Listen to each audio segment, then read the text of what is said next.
for someone who is genuinely a die-hard Tekken fanboy. I grew up with this franchise, man. It's one of my favourite gaming ones ever. And I love anime. Hey, this must be good. Let's chat about it. Tekken Bloodline.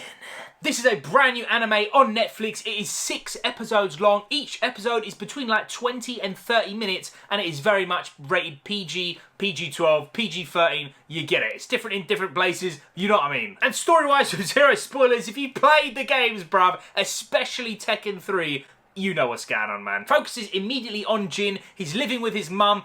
Ogre comes, bro, which if you've never played the games, is massive, like, monster kind of thing. Comes down, destroys everything, and then Jin goes to see his grandfather, Heihachi Mishima, and he trains him up so he can fight Ogre in the King of Iron Fist tournament. And that is your story. Again, it's pretty much Tekken 3, if I'm being honest. There is like little bits from like 4 and 5, even from 2, like crammed in here, but the majority is pretty much Tekken 3. Let's go straight into it, talk about the good and bad. I'm going to stick with the good stuff. I mean, the animating, it looks well good, man. And I don't know how, but every man and woman in the show is so unbelievably jacked, bro.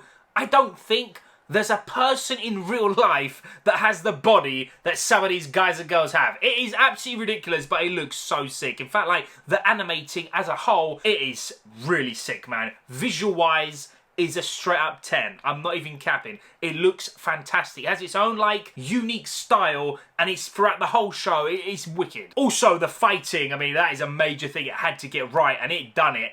Really, really good, man. All the fight moves, if you played the games, you're going to get callbacks, so you're going to be like, hey, I know that move. I like that. There's a lot of that in this show, and not only that, like, again, if you played Tekken, I don't want to keep saying it, but I'm just keeping it real, like, you know, certain moves have certain, like, effects. Like, you get the blue lightning, or the blue fire, or the red fire. You get all that stuff, and, like, the sound effect noises. It's all in this anime, and it looks really sick. I like pretty much everything in this show, but I will be really, like, critical now, man, because if I'm talking about something that I really, really like, I have to be extra critical, bruv. I do it with everything else. Tekken is not getting a pass. If you're like a die-hard fan of like certain characters like, I don't know, Yoshimitsu, Steve Fox, you get it. If you're like die-hard fans of those characters, not just those specifically, but like, you get it when you see it, you might be a little bit salty. In fact, you might be straight up pissed, mate. Like, just go into this expecting a Jin story and then a few like branching characters. For me personally, Jin's my second favourite character in all of Tekken. My first and always favourite character is Hwoarang. He's in the show and he's actually very, very sick, so I'm a little bit biased on that aspect. His fight scenes and stuff were fantastic. I just know if you like certain characters,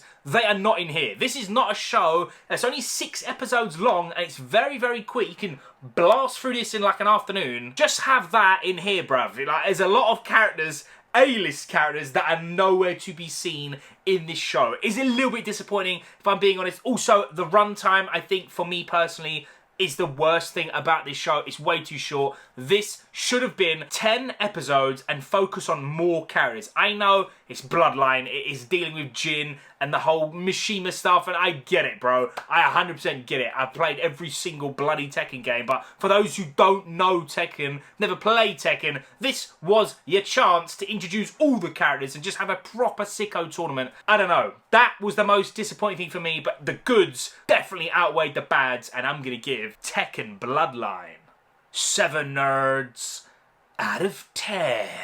If you're a die-hard Tekken fan, you're probably going to like think it's the same as me. If you really love Jin, you're probably going to rate it higher than me. I'm very interested to see, like, if any of you guys are watching this, if you've never even played a single second of Tekken, what do you think of this? Let me know down below. But for me, I really liked it. I have no clue if we're going to get a season 2 ever. I don't know. Kind of feel, if I'm being honest, that Netflix or the animators or whatever, whoever's behind this, bruv, was maybe testing the water to see if this could be a big thing, how like Castlevania is on Netflix. I don't know. I just got that feeling, man. They were testing it a little bit. I think they pulled it off. A few hiccups here and there, but for season 2, if it comes, would be really sick. Ladies and gentlemen, thanks for watching. I appreciate it. Peace.